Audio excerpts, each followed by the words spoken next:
welcome to my channel. Today's topic is all about karma. This is something that we've been hearing a lot lately, and this term has gained a lot of importance. To that extent, I just wanted to make a video about this to help people who are confused about what this means, and also to remove all the harsh labels that karma has on it. That's what I feel like. Everyone perceives karma as something that is like a punishing term or a very harsh term that is really unpopular with people, and everyone's afraid of this term basically. So I wanted to remove that perception of it. And also, this is the year of karma, and so I could not miss this opportunity of talking about karma when this is the year of karma itself. So, when I say year of karma, without delving too much into numerology, the basic idea is that the total of the year is a number 8. So 2024 adds up to 8. 8 is a karmic number, which means that you can expect very powerful transformations to happen this year, and even justice to come forward. It's also the year of death, rebirth, and, like I said, transformations. So how does this relate to karma? Karma is basically a spiritual term.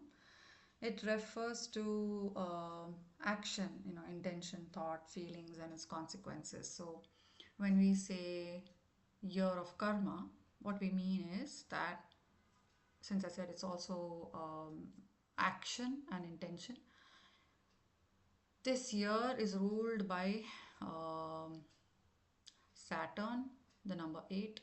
And Saturn is a planet that expects you to take action when necessary. So if you correlate all of that, it makes sense. And also, let's just go into figuring out what this term is, why is it so popular or unpopular, and how it can help us, or what we can gain by learning about this term, and how we can apply it in our individual lives. So, I would like to break this into two parts. One is a perspective from a religious point of view, and one is a perspective from a spiritual point of view. So, let's start with the religious part. So, as per scriptures, especially the Bhagavad Gita, if you've read the Bhagavad Gita or if you know about it, uh, it states that um, karma is something like, action. Karma basically means action. What is this action? Let's try and understand that. So, um, action means when you're born, you cannot just sit idly. You have some duty, some righteous duty that you need to perform or carry out while you're alive in this human form. You've taken birth here, and there is something that you need to resolve, or something that you need to do in order to ascend, in order to heal, in order to move past your previous karmas or your karmic merits or demerits, or however you perceive it.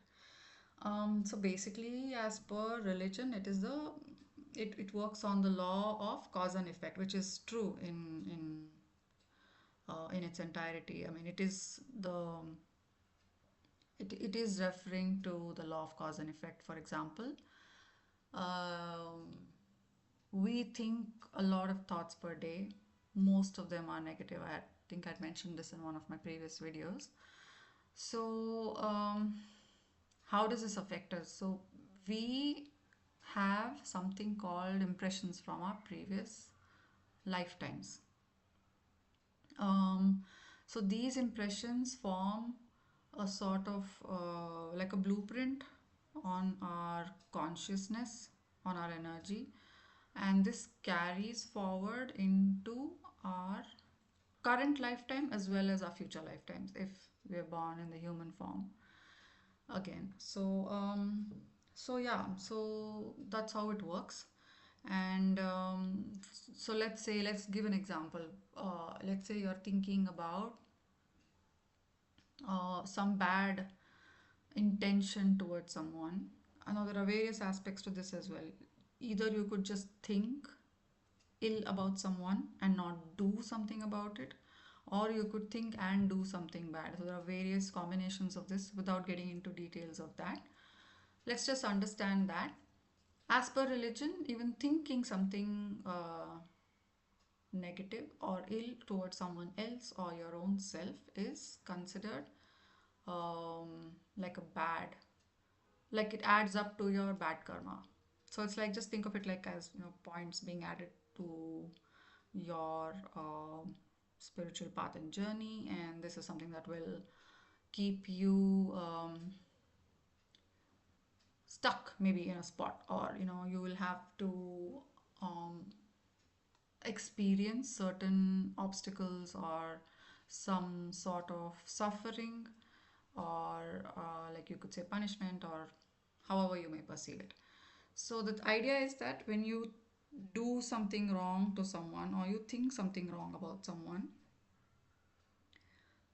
that is not your natural state. And so you can expect that since you're doing that, there will be a balance that is required, and therefore something will probably happen in your life experience, either in this lifetime or the next or the coming up lifetimes, where you will experience some form of suffering or a consequence of it, basically. So the idea is not so much about capital punishment, but just knowing that this is not who we're meant to be. This is not something that is in alignment with our natural state, which is just being compassionate, loving, being in a state of high vibration by being compassionate and practicing unconditional love and acceptance of ourselves and our fellow living beings. So, on a little bit more depth to this, there are three categories as per religion, and even the Bhagavad Gita says this, that there are three types of karma, which is prarabdha karma, sanchita karma, and agami. The first one is something that you already have, or something that's already happened to you, or basically like a default if you want to understand it better. This is something that you have no control over, and this is something that you have to just experience anyway. Then there is sanchita karma, which is your impressions. These impressions could be within this lifetime, or residue or addition from your previous lifetimes, which is something that you have to experience, undergo, and try and balance out in this lifetime if possible, or until you can, you know, find some solution for that.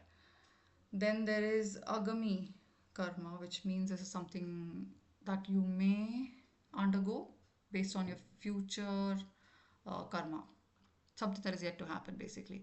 So this looks at it like your current situation is basically a difference of your, let's say, karmic merits and demerits.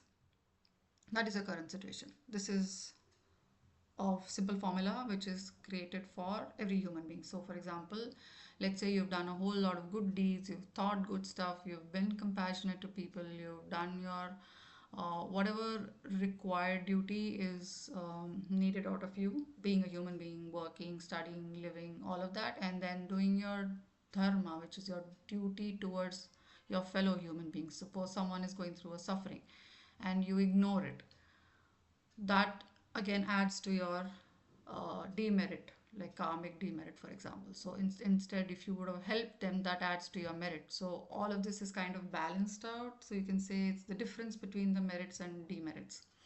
So that is the formula. That is what your current situation is.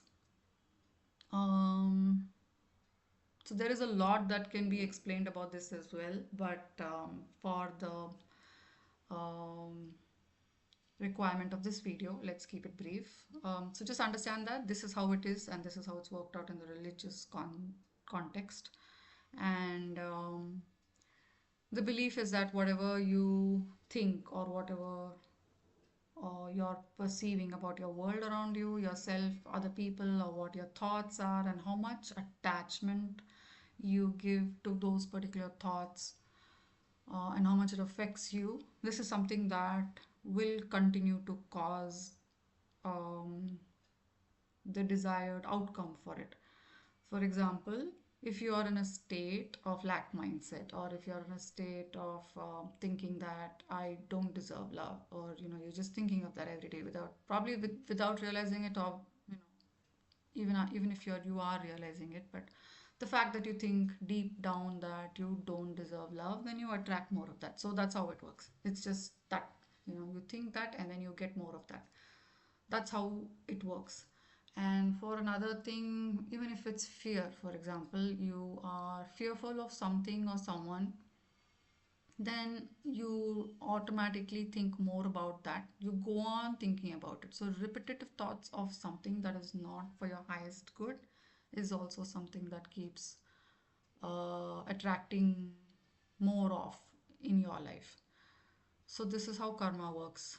And so the thing why I wanted to mention this topic today is I've seen many people being afraid of religion, for example, or being afraid of people who are older in their life, or God basically. So they feel that if I do this, I will be blessed. If I do that, I will be punished. And even God is not spared in in our perception of God. So we think that God is going to punish us if we do a bad act, and so therefore we refrain from doing something bad because we feel, oh my God, the punishment is not worth it. I don't want to deal with that. So God is going to punish me, or if I don't pray to this God, or I don't pray to that God, or I don't do this, or I don't do that, I'm going to be punished. It's not that way at all. That's not the reality. What is real is that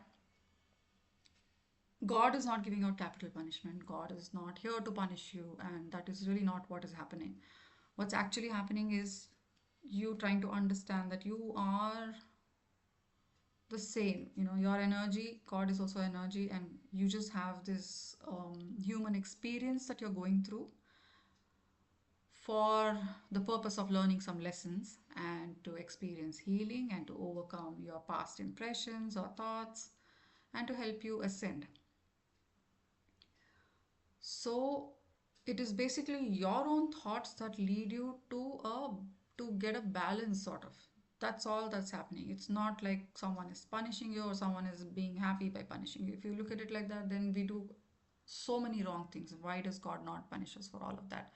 So it's not like God is out there, handing out punishments. Oh, you did this, die, die, die. Then nobody would be alive, or nobody would be forgiven, or something like that. So that's not true at all. God is definitely very benevolent, and as long as you understand what you are doing, which place you are coming from, or for what reason, you know, you were thinking a certain thought, or what your beliefs are, and trying to understand what reality is as compared to your own thought process and beliefs. Where is this matching? If you try to figure out that, if you're aware of that, and if you acknowledge your own shortcomings and say, okay, fine, this happened, but I can do something to overcome all of that, because you're given that power.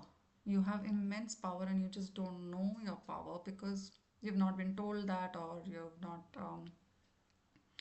brought your awareness to that, or you've just been too busy doing your daily life and living and all of that, and you haven't really understood or brought awareness to the fact that you are powerful. You have free will, and you can create and manifest the rest of your life the way you want it.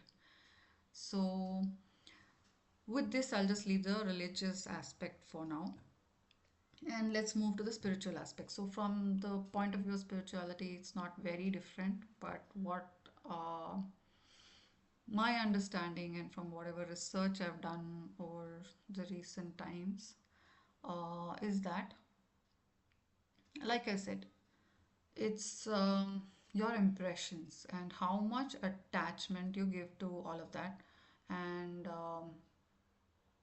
how it keeps you stuck in a loop. Do you want to be stuck in that loop? Nobody's holding, a gun to your head, or there's no chain around you, or you're not trapped by anything. It's just your own mindset, your own perception of things, and your own willingness to do something about it or not. That power is with you, the choice is with you.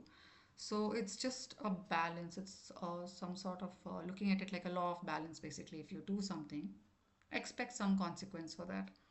And that's all that there is to it, without overthinking this or without misunderstanding it or without giving too much attachment or importance to all of that. Just know that uh, karma is something that just helps you balance. You have to do your, um, carry out your life purpose. Just be um, compassionate to not just fellow humans but all other living beings around you. Understanding that you are one with the source, that you're not different from anyone, no one is greater than you, you're not greater than anyone. We're all equal, we're all here to experience something.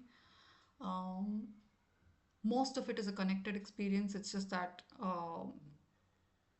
the body is different and maybe the lessons are different. There's just some um, specific lessons that we go through with that kind of differentiators, but more or less the main lessons are understanding your who you are, bringing focus and awareness to your power, your self worth, knowing that you should love yourself as well, knowing that you are important as well, knowing that you are God's perfect child, that you are, the God is within you as well. It's not like you are trying to seek God somewhere and you're thinking, okay, if I do this, I'll get God. If I do that, I'll get God. Or why am I not able to see God? Or what is happening? Or instead of going into all of those thought processes, just see that you're born here. You knew where you were going to be born. You have planned this life.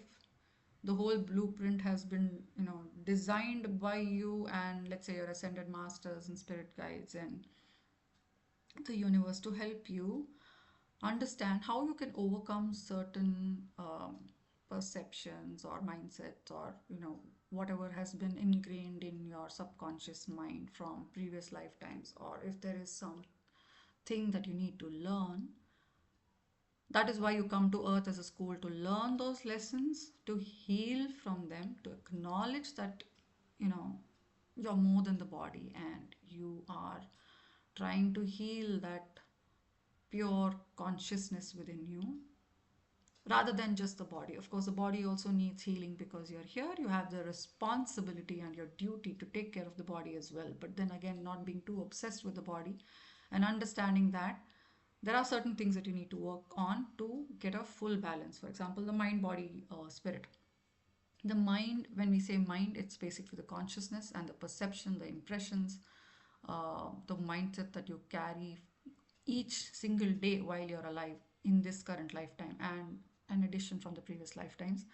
This can continue if you don't learn your lessons. This can continue in your cycle of birth and rebirth and basically cycles repeating. So instead of just looking at it like birth and rebirth, look at it like a repetitive cycle within your own lifetime as well. So this is something that can go on in a cyclical nature until you don't understand what is that lesson that you're supposed to learn and how are you going to address it, acknowledge it, and work on it. So sometimes we just we feel discomfort in a lot of things, and we wonder what the hell is happening. Why is this happening to me again and again? Why am I being ill-treated, or why am I being going through the same suffering again and again? At some point, if you do understand that, that is great because that is your first step of healing. Then it is now your duty to not just leave it at that level. Acknowledgement alone is not enough. You need to work on it. You need to implement it for your own good, to figure out what steps you can take to work on that and how you can balance out everything. Okay, you made mistakes. Don't hang on to that. Don't mull on the past and don't be attached to the past karma or the past impressions that you had of people, or um, being attached to other people, or just to the idea of love or the idea of abundance or the idea of, oh, if I don't have money, I'm going to be treated a certain way. If I'm not beautiful, people will treat me a certain way. Just being attached to outcomes or saying, okay, if I do this, then what will happen? What will happen? That's like you manipulating a lot of things. It's very different from manifestation. Manipulation is like, just thinking about outcomes and then working based on the outcomes, whereas you have no control on the outcome at all. and you shouldn't be having any control on that, because your control is limited to your action. So do your righteous duty, just work on yourself, figure out what your life path is, what your life purpose is, what makes you happy. When I say life purpose and life path, just figuring out at the end of the day what gives you peace, what gives you happiness, what makes you want to wake up every morning and do that thing that makes you happy, and what will make you feel aligned with your divine purpose, and then working on that. Not only that, seeing that you can mutually coexist with other living beings without causing any harm to them, not just by your action but also by your intent, feeling, and thought. So just being, for example, in a fearful state also is, a karmic demerit. For example, you may say, okay, I'm such a good human being, I haven't done anything, why am I suffering, and all of that. But what you need to understand is that you are giving importance to fear, either a fear of a person, or a fear of a situation, or a fear of, let's say, death or something like that. When you give importance to that, that is what you're going to attract. So, for example, if you're afraid of someone and not willing to do anything about it, not willing to take any action, inaction is also again something that is going to make you, force you to do something about it, because you will get and attract situations which will make you overcome this. So either naturally you do it by yourself, or the universe will put you in situations where you will feel called to take some action on that. So the choice is basically yours. You have the free will, you have the power. You decide, what am I going to give importance to? Am I going to give in to this fear? Am I going to succumb to all of this? Or am I going to surrender all these problems to the universe and know that I will be taken care of and that I have nothing to fear, because we are all equal? And fear and love are so opposite of each other. You can either be in a state of love or fear, not both. Because if you're fearful, that means you're lacking love. And if you love God or the universe, then you cannot be fearful of that same God or universe or divine, however you perceive it. How can you be fearful of something that you love? This is something that you can think on and explore for your own understanding. But just know that everything is love. You have to bring yourself to that state where you yourself are in that loving vibration, where you don't fear anything, or you're not lacking anything, or you're not doubting anything, or unable to trust, or giving into confusion, illusions, and just building impressions about people and saying, this person treated me this way, so therefore that person is bad. And so then you go on mulling on the topic and thinking that, oh, this is what I need to keep thinking about. Just to give you a small example, physically also we do this. If we have an injury somewhere in our body that causes us pain, we'll keep looking at that part, or we'll keep nursing it, or we'll keep focusing on that. Even if, let's say, inside your mouth also there is some blister or ulcer or whatever, your tongue will automatically go there to keep, touching that part or feeling it, or it's just an automatic reaction. And that is something that happens physically, which which is tangible, which you can see. But energetically also, there's a lot that's happening when you start thinking about someone that's causing you distress. All that thought that you put into that person, your energy is going to that person, situation, or circumstance, and then you're attracting more and more of that. So you're getting an energetic attachment to that person or situation, and your energy flows to that person and creates a sort of like a transference of energy between you and that person or situation. And then therefore you attract more of such situations in your life, or more of such people will come into your life and cause you either similar or worse situations, which at some point it's up to you to realize, where can I put an end to this, or do I need to put an end to this? What can I do to stop thinking about this person or this situation? Because thinking about that is not a solution. It's not going to get you anywhere. It's not going to help you heal. On the contrary, it will take you further away from your own healing process and your own ascension process. So first of all, release attachment to everything. Release attachment. Stop building impressions. And if you feel that you are building impressions, there is a way to deal with that as well. You can sit through this process of clearing, cleansing, and releasing all of these impressions on a daily basis, if possible, if not at least a weekly basis, where you just sit in meditation and try to release all the impressions that you're building of your world around you, of the people around you, and situations around you.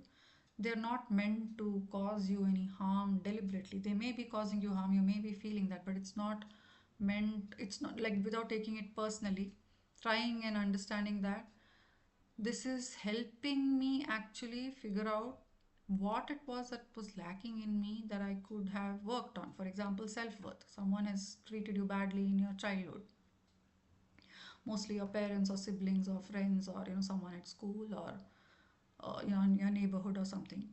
Why that would have happened is for you to bring focus back to your own self-worth. So you would have grown up thinking that you don't deserve love, or you're not worth it, or you don't need to spend enough time taking care of your health or your well-being or your peace of mind or your sanity. And then therefore you live your life on that experience without realizing it. And at some point in your life you will get this realization that this is what is happening with you.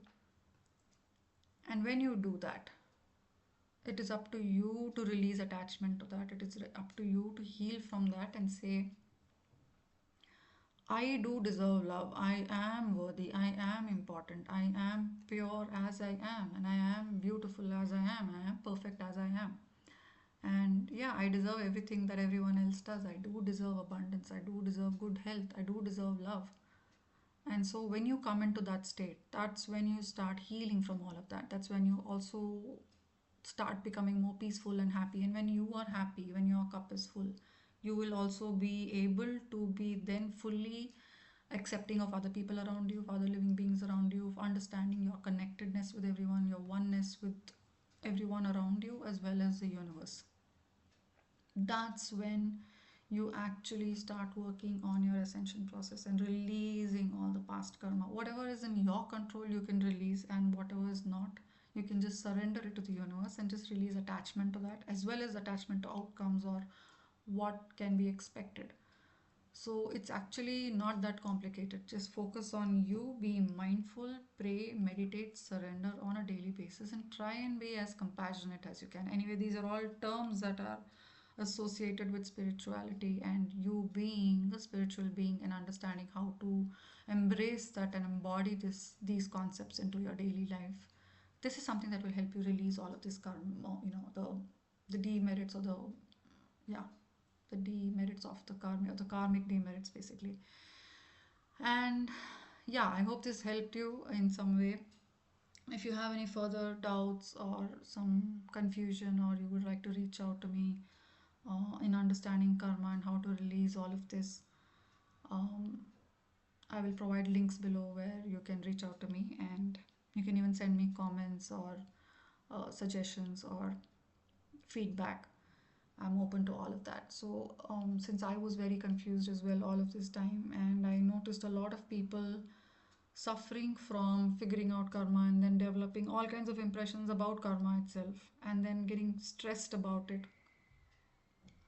That's where I kind of decided to make this video to, ease um, some sort of ease the unclarity, or, to help you get relief from all the confusion that you're feeling, because I know how that feels. I've also been in that state. So, yeah, I hope this helped, and follow my channel for more such videos, and happy healing. Thank you.